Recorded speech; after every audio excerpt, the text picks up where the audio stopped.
I had initially been invited to the workshop by Ravinder Randhawa. It used to be a small writing workshop which she had set up with the help of Black Ink, I think, basically to try and help support Asian women who were interested in writing.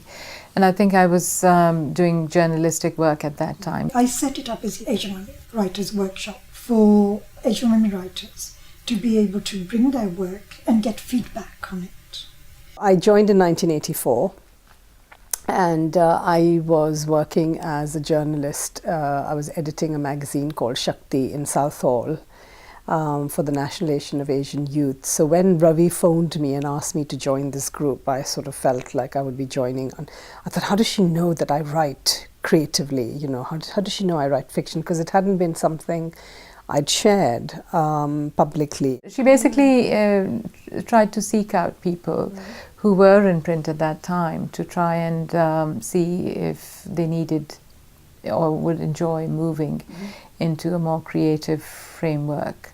I was looking for a space myself where I could take my short stories and poetry and so on and get feedback, but in an informed way. And I thought, okay, let me go and attend this and see how it is. And really the first time, and I was hooked, because there were only about 4 or 5 women and one woman was reading her stuff, and I thought it was very entertaining and engaging, and yes, I just felt that it would be an interesting place to try and test out my own creative writing.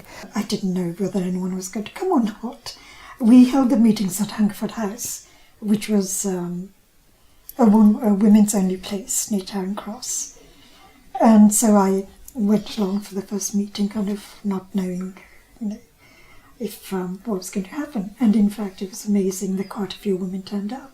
And it was a wonderful sense of thinking, oh God, there's this group of women and, you know, they're all writers or starting out as writers. I think that also was quite important, that sense of, if they'd been established writers, I might have been intimidated, but because there was a sense that we were all coming together to really to see if anybody else was interested in the things that we were saying. You know, that's quite an important part of the process of empowerment and confidence in your work, that does it interest anyone else? I also kind of felt that if I were an Asian woman and I want to be a writer, that there must be lots of other Asian women who also want to be writers.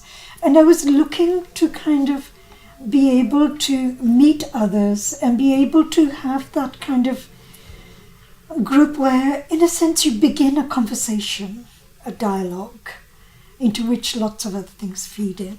The interesting thing about the group was that everybody came from more or less a different language background.